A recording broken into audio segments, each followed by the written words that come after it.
नमस्कार दोस्तों, Delhi police constable के लिए कंप्यूटर का प्रैक्टिस सेट आज चौथा है। आज तक अपन ने 3 कंप्यूटर के प्रैक्टिस सेट अपलोड कर चुके हैं क्लास, वो जरूर देखें। दोस्तों आपको पता होगा कि अपने दिल्ली पुलिस कांस्टेबल में कंप्यूटर के टोटल कितने प्रश्न पूछे जाने वाले हैं। तो 10 प्रश्न पूछे जाने वाले हैं कंप्यूटर के, 10 प्रश्न 10 नंबर के। तो पहले प्रश्न की ओर चलते हैं। आज का पहला प्रश्न, चौथे प्रैक्टिस सेट का पहला प्रश्न है, इनमें से कौन एक आउटपुट डिवाइस नहीं है। कौन सा एक आउटपुट डिवाइस नहीं है? तो कंप्यूटर स्पीकर आउटपुट डिवाइस है, एलसीडी मॉनिटर ये भी आउटपुट डिवाइस है, प्लॉटर ये भी आउटपुट डिवाइस है, लेकिन माइक्रोफोन ये आउटपुट डिवाइस नहीं है, इनपुट डिवाइस है। याद रखना माइक्रोफोन। तो इसका सही उत्तर हो जाएगा ऑप्शन डी। अगला दूसरा प्रश्न है, कंप्यूटर जगत में क्वेरिटी QWERTY क्वेरिटी किसका प्रकार है? यह एक प्रकार किसका प्रकार है? मदरबोर्ड, नेटवर्क, कीबोर्ड या फिर मेमोरी कार्ड? तो दोस्तों इसका सही उत्तर हो जाएगा ऑप्शन सी, कीबोर्ड। QWERTY एक कीबोर्ड का प्रकार है। अपन देखते हैं कीबोर्ड में जो QWERTY वाली लाइन है, ये ऐसे ही लिखा हुआ है QWERTY, तो ये एक प्रकार का कीबोर्ड का प्रकार है। तो इसका सही उत्तर हो जाएगा ऑप्शन सी, कीबोर्ड। अगला तीसरा प्रश्न है, सेकेंडरी मेमोरी की विशेषता है। सेकेंडरी मेमोरी की कौन कौन सी विशेषता है? ऑप्शन दे रखा है। तो इसमें स्टोरेज क्षमता अधिक, बिल्कुल सही है ये भी। डाटा एक्सेस गति कम, डाटा एक्सेस करने की गति कम है, ये भी सही है। स्थायी स्टोरेज है सेकेंडरी मेमोरी, ये भी सही है। ऑप्शन डी, उपरोक्त सभी। तो तीसरे का हो जाएगा उपरोक्त सभी। चौथे प्रश्न पर चलते हैं। चौथा प्रश्न है, भारत में निर्मित प्रथम कंप्यूटर किस प्रकार का कंप्यूटर है? भारत में निर्मित प्रथम कंप्यूटर किस प्रकार का कंप्यूटर है? दोस्तों इसका मैं बता देता हूं आपको, एक नोट में यहां पर लिखा है कि परम कंप्यूटर का विकास सीडेक कंपनी द्वारा किया गया। कौन सी कंपनी है? याद रखना सीडेक कंपनी। यहां पर नोट में लिखा मैंने सीडेक कंपनी है जो कंप्यूटर परम सुपर कंप्यूटर का विकास करने वाली कंपनी का नाम। और इसका सही उत्तर हो जाएगा ऑप्शन, एक मिनट में कलर चेंज कर लेता हूं पेन का। तो इसका सही उत्तर हो जाएगा ऑप्शन डी, यह एक प्रकार का सुपर कंप्यूटर है। चौथे प्रश्न का उत्तर हो जाएगा डी। अगला पांचवा प्रश्न पूछ रहा है, किसी प्रोग्राम का चित्र के रूप में प्रदर्शन क्या कहलाता है? तो किसी भी प्रोग्राम का जो चित्र है, चित्र के प्रदर्शन को क्या कहते हैं? ऑप्शन आपके सामने है। तो दोस्तों इसका सही उत्तर हो जाएगा ऑप्शन सी, फ्लो चार्ट। यह एक प्रकार का फ्लो चार्ट कहलाता है। किसी भी प्रोग्राम में जो चित्र का प्रदर्शन है वो फ्लो चार्ट कहलाता है। ऑप्शन हो जाएगा सी इसका सही उत्तर। अगला प्रश्न छठा है, HTML का पूरा नाम क्या है? HTML दोस्तों एक होता है HTTP, एक होता है HTML। तो इसका सही उत्तर कौन सा हो जाएगा? आप देख लीजिए, ऑप्शन दे रखे हैं सामने, एक बार आप खुद अनुमान लगाइए कौन सा सही हो सकता है।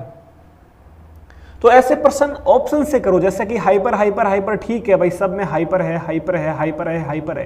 टेक्स्ट है, टैग हो नहीं सकेगा, टेक्स्ट है, टैग हो नहीं सकेगा, मतलब कि ये डी तो पूरा गलत हो गया और ये भी पूरा गलत हो गया। अब है कंपटीशन है ए और सी में। तो देखते हैं, हाइपर टेक्स्ट मेल, ये गलत हो गया, तो पहला हो जाएगा इसका सही उत्तर हाइपर टेक्स्ट मार्कअप लैंग्वेज। इसका सही उत्तर हो जाएगा ऑप्शन ए। अगला प्रश्न सातवां, टेक्स्ट में आपकी पोजीशन कौन दिखाता है?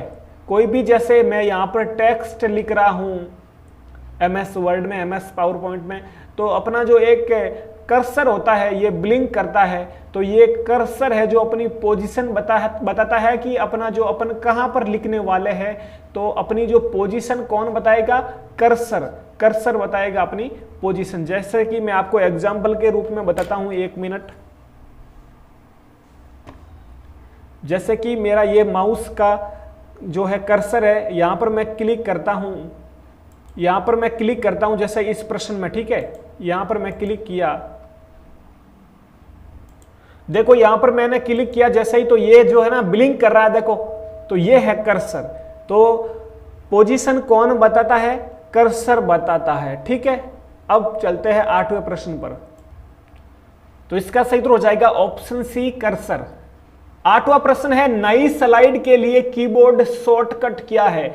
नई स्लाइड के लिए, न्यू स्लाइड के लिए पावर पॉइंट में शॉर्टकट की क्या है? तो इसका सही उत्तर हो जाएगा न्यू से याद रखना एन और कंट्रोल प्लस एन। जैसे ही मैंने क्लिक किया एक नई स्लाइड आपके सामने खुल जाएगी। अगला 9वां प्रश्न है, एमएस वर्ड डॉक्यूमेंट में अक्षरों के नीचे लाल लहर का निशान क्या दर्शाता है? जैसे ही मैंने कोई टाइप किया, जैसे कि यहां पर मैंने टाइप किया SURENDER और मेरी इस स्पेलिंग में कुछ गड़बड़ है, तो यहां पर एक नीचे रेड लाइन जो है यहां पर शो करेगी, तो इसका मतलब होगा स्पेलिंग में त्रुटि है। तो इसका सही उत्तर हो जाएगा ऑप्शन सी, स्पेलिंग में त्रुटि।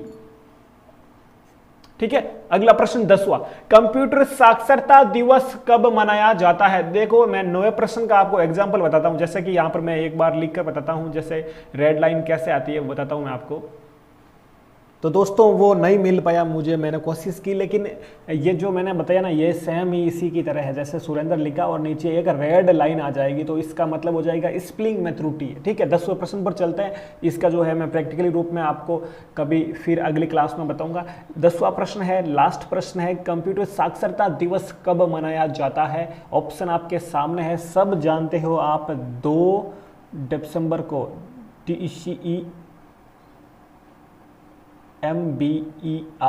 दिसंबर, 2 दिसंबर को मनाया जाता है कंप्यूटर साक्षरता दिवस। ठीक है, इसका सही उत्तर हो जाएगा ऑप्शन सी, 2 दिसंबर।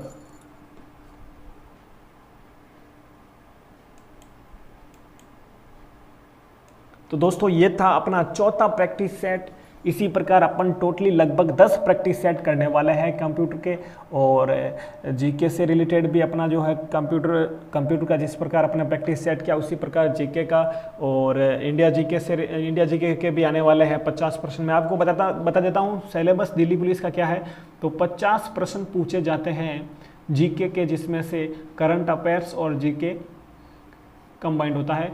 अगले जो है 15 प्रश्न पूछे जाएंगे मैथ्स के, अगला 10 प्रश्न पूछे जाएंगे कंप्यूटर के, और 25 प्रश्न पूछे जाएंगे रीजनिंग के। तो ये सब अपन प्रैक्टिस सेट करने वाले हैं अपने पुलिस परीक्षा यूट्यूब चैनल पर। जल्द ही कल अपलोड होगी अगली क्लास। तब तक अपना ख्याल रखें। बाय बाय, टेक केयर, जय हिंद, जय भारत।